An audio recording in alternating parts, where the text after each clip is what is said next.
Hey everyone, welcome back to Cartel Files. My name is Adrian, and my job is to simplify laser design for you so you can start building your next project quicker.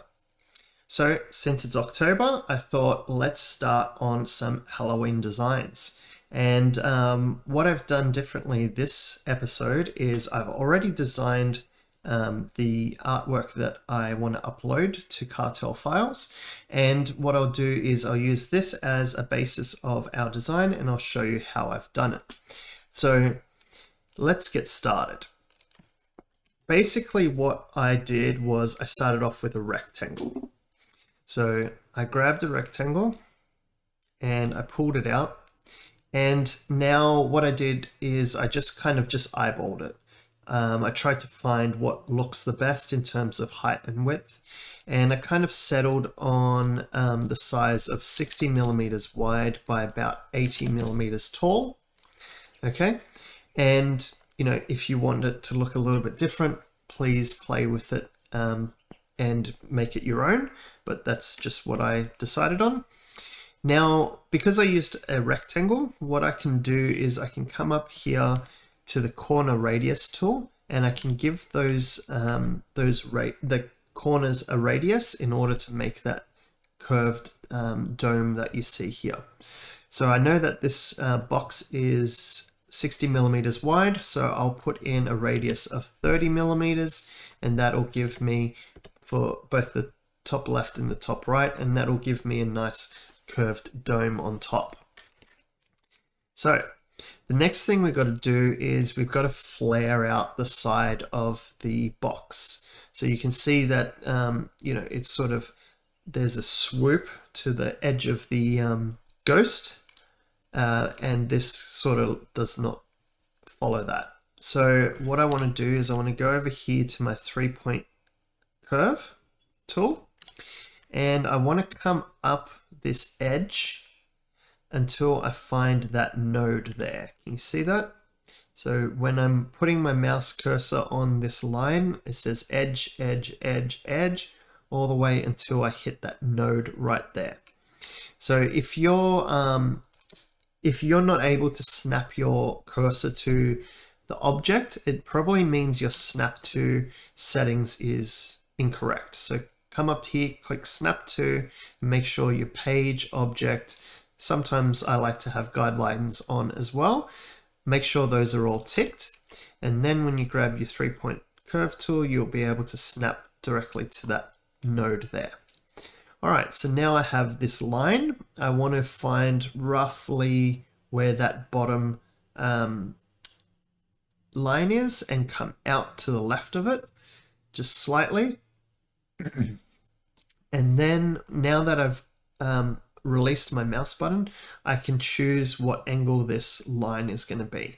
And I want it to be a kind of slow, gradual swoop. If you go too far to the top, it's going to be more of a direct line. If you go too far to the bottom, it'll be way too intense. So I sort of find a medium point somewhere down near the end, but not too far, and I click there. So now I've created this line. I will duplicate it by clicking and dragging, and then right-hand clicking to create a duplicate of it. And I come up here and I choose my mirror horizontal tool to flip that, grab that top node and snap it back to the node on the right-hand side. You see that? So now we've got this sort of flare edge, and we don't need this inside line anymore. So we go over to our virtual segment delete tool, and we can delete that line there. And now you can see that this is much more of a flowing shape like a ghost. So I'm happy with that. Now what I did was I went in and I grabbed my circle tool and I created a bit of an oval shape, something like this. Now, obviously, every time we do this, it's not going to be exactly the same. I did spend quite a bit of time trying to work out the swoopiness of the bottom of this, but I won't bore you with all that. But basically what I did was I created a circle like this. You can see that this section here is more pointed towards the curve. So I just grabbed the circle and I rotated it like this. So it's more pointed down into the curve. And then I grabbed my my curve and I sort of tried to match it to that swoopy flared line as I could. So that looks pretty good. I can then duplicate that and mirror it and do the same thing for this side. Try to find where that nice curve matches. And then I basically made another couple circles, okay, much larger this time, or ovals I should say. And then I just sort of push them into place where I thought they looked right. And the thing that I want to just point out here is you can see where this line would follow the shape of this curve, and then it would match up here and then flow into the next one. And you don't want that to be too harsh, like something like this where it's really coming to a strong point. You want to sort of make sure that they overlap and it's more of a gradual point just for the next steps that are going to follow. So you may need to, resize these circles or adjust the angle of them. Go ahead and do that. So I think maybe something like this. I also came in and rotated them. You can see on the left hand side, because it's rotated towards the original circle, it's much more of a flatter point here, whereas here it's more acute, it's more sharp. So you can play around with all these. As I said, it took me a while to find the perfect curve that matched what I was looking for, but basically that was the process. Now that we've got these 4 circles in place, I want to go back up to my virtual segment delete tool and come in and delete all the lines we don't need. So we don't need any of these lines on the inside, okay? And then there's a few overlapping lines that we can get rid of just like that.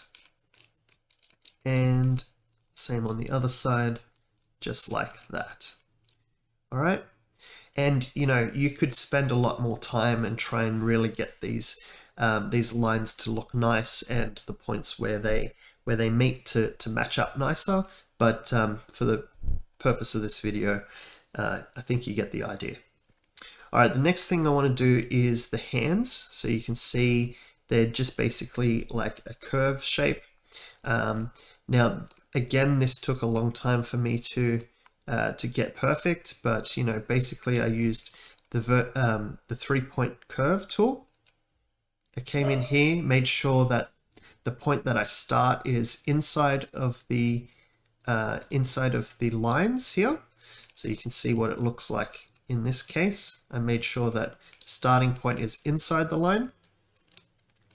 Okay, made a swooping curve upwards, then a small curve sort of 90 degrees to that, so I can give it a nice rounded top.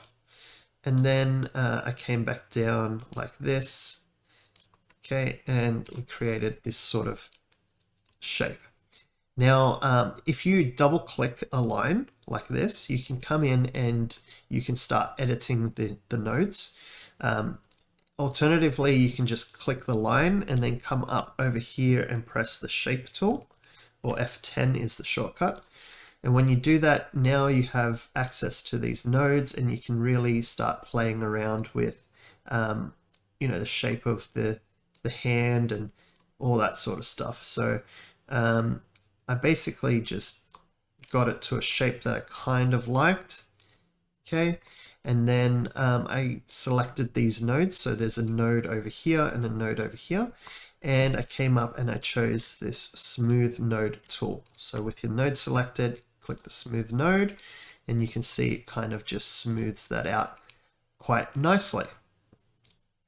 Now, since I like the shape of the hands that I made here, I will just basically cheat and adjust it. But that was basically the process that I used in order to create that nice curve that I was looking for. Okay, you can play around with the handles on the nodes,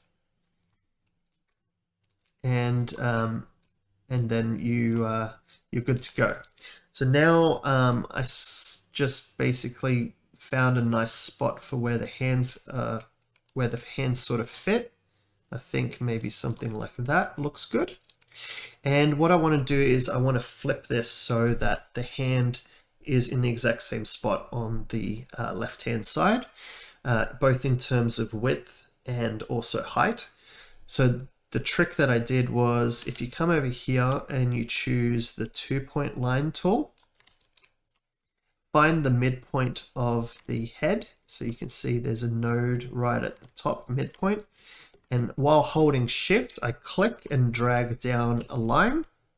And this is going to be basically the axis in which I rotate or I flip the hand design. So what I do is I select the hand, and then I hold down shift and select that line that we just made. Control C, Control V to make a copy of that. And then I come up here and press mirror horizontally. And when I do that, it creates a flip of that. And what I want to do is just grab the top of the node and snap it back to the original line that we created. And now the hands are in the perfect spot, and we can delete these 2 lines in the middle that we don't need anymore. All right, lastly, you can see here we don't have any lines overlapping those hands. So let's grab the virtual segment delete tool again. It's just here under the crop tool, virtual segment delete. And we can just delete those 2 lines that we don't need. And that just basically, outlines the hands quite nicely. So now that we've done all that, what we want to do is give it some thickness. So right now the line is just a hairline, and we want to give it some thickness. So the way we do that is first select everything, and we need to combine them, because if you look at our object layer, you can see they're all individual curves and they don't match up, or they're not joined, let's say. So what I want to do is, once everything's selected, come up to the top bar here and press the combine tool. And now if we look at our objects layer, it's all one curve. Okay. Now the next thing we want to do is we want to press Control and F9, and that'll bring up our contour panel on the right hand side here. It's also possible to pull that up by clicking on Effects and going down to Contour. Okay, so now let's select everything and make sure that we have an outside contour applied.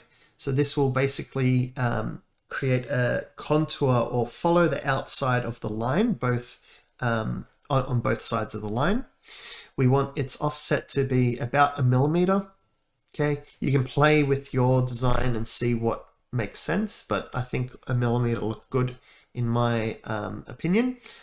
We want rounded corners, and we want to have an outline that is black. Hit apply, and now you can see we've created an outline with an offset of about 1 millimeter from that original line that we created. Now what we need to do is break apart the outline and the contour. So the only thing that we need to do in order to do that is right hand click on the black line here and press break contour apart. Okay, and that basically decouples the contour from that inner curve, the red curve. Now we can head over to the objects panel, find that curve, select it, and hit delete. And that'll leave us with a nice outline that we can now give a fill to. And that gives us our nice shape that we're looking for. And to be honest, it's kind of looking a little bit fat. So I just grabbed this outside handle and just pulled it in a little bit. You can play around with the shape of it. I think that looks okay. So now let's fill into these smaller details, like these gray sections here. And what I did was I just zoomed in, grabbed my 3-point line, and just created a bit of a swooping shape with a curved top, just like that. And you do that for the 3 points. So something like this.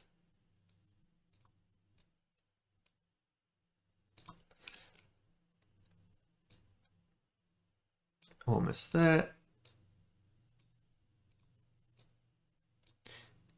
And I hope you spend a little bit more time getting it perfect, but I didn't in that case. There we go. So now I'm happy with the shape of those. I will go over to this option down here and choose the Smart Fill tool. And what that allows me to do is if there's ever a section that's boxed in, I can fill that with whatever fill that I like and create my own object from that. So I just come over here and I make sure that my fill option is set to my gray color and my outline is set to none. And then I can just choose in between those lines and fill those in with the gray fill that we're looking for. Then we can delete these red curve. I'm just selecting them out of the objects panel here and hit delete. And now we're left with these kind of peaks that sort of give the bottom of the ghost some shape. Then lastly, all I did was to put in the facial features. I used a circle. I made the eyes quite a bit larger than what you probably would expect for something like this. And I filled them in black. Then I came back and created another circle, an oval actually, and I just made those white. Okay, and push those sort of both towards one side. So I believe in the original I pushed them a little bit to the left, just so they look a little bit more uniform. Both eyes look a bit more uniform. Now the one thing that I saw when I did this the first time was, these circles, they look too perfect, and I wanted to give them a little bit of imperfection. Otherwise, it can look a little bit too cartoony. So what I did was I clicked on the circle and then I went over to the shape tool. Again, F10 is the shortcut, and I right hand clicked on it and pressed convert to curve. So what that does is, instead of being a circle object, it's now a curve, and that gives me these 4 nodes that I can play around with and adjust the shape of the eye. So I just played around with that until I kind of liked the shape of it.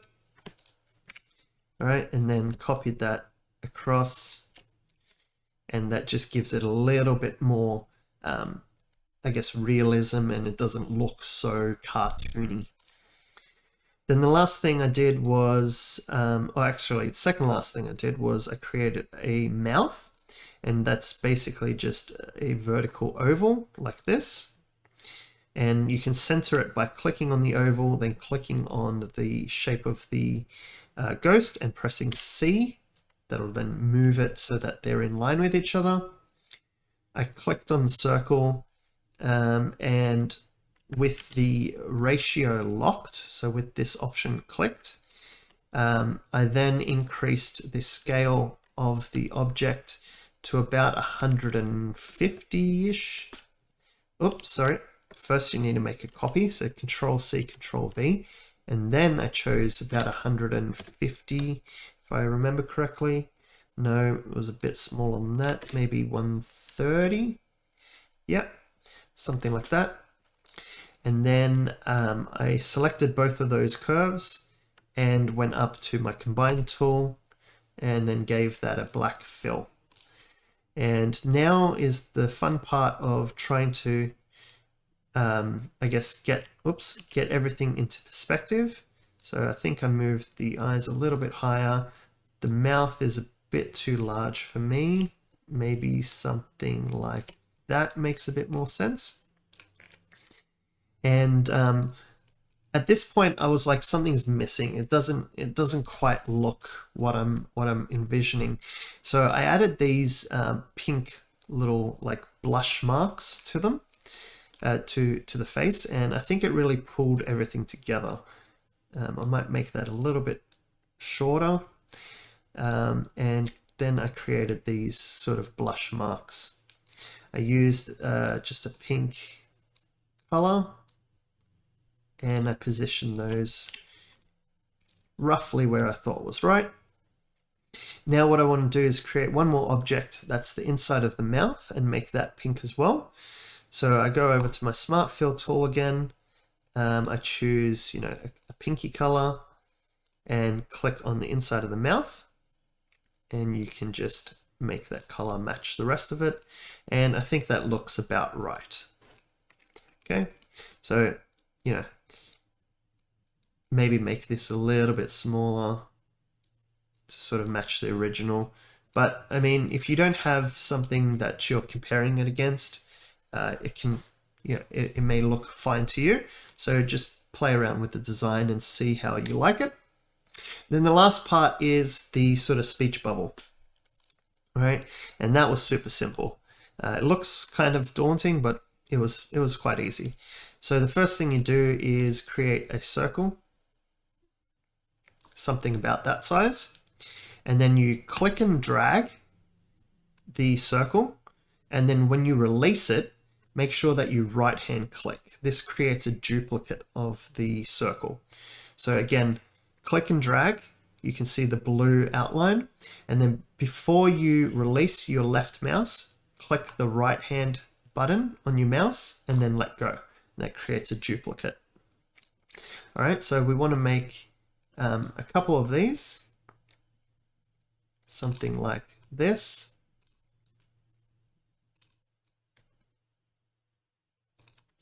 Okay, and then we want to delete all the inside lines. So we just have this outline.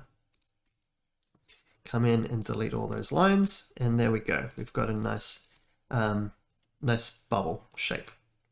Again, we need to now combine all of these. So we select everything and we click on the combine button. And I think it's a little bit too angled down. So I may just rotate that slightly, put that into position where we want it. And then the last part is we want this sort of, swooping effect to show that it's coming from the ghost. So I just grabbed my 3-point line, chose an area where I want that line to come out of,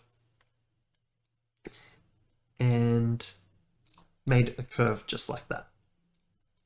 Okay, again, we delete that line that we don't need. And in fact, I don't like that this is sort of in the middle of a bubble. I'd rather it look more like this. So what I'm going to do is I'm actually just going to start again. Create a new circle. Make a couple more bubbles this time.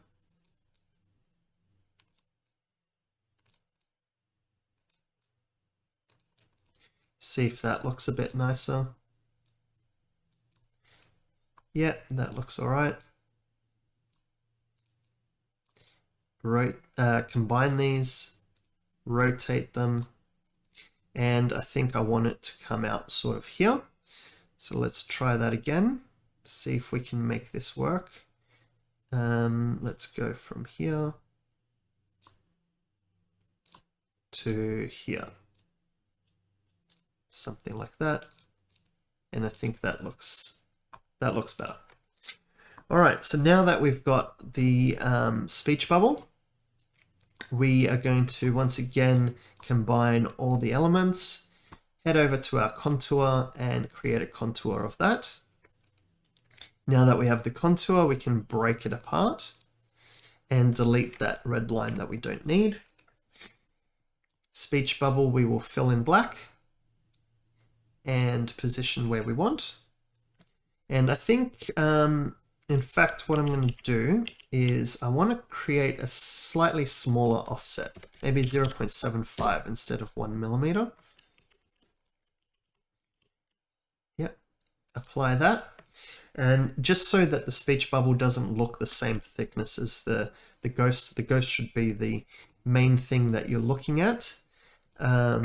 So let's create that fill, and I think that works a bit better, right? That looks nice. Now the last thing we need to do is put some words in here. So we use the text tool, and I just wrote boo like that. And I downloaded this free font. It's called Ghoulies. So I just select the text and then click on Ghoulies. And I want to rotate the text and resize it so that it fits within that speech bubble. And there you go. Obviously you can now use this design as maybe a cake topper or a coaster, or you know, even maybe a cookie dough cutter, something like that. There's a lot of different options that you can come up with. This file will be available at cartelfiles.com. The link will be in the description below. I hope to see some really cool things that you do with this file, and I hope that you've learned a little bit more about Corel Draw and how to use some of the tools in creative ways.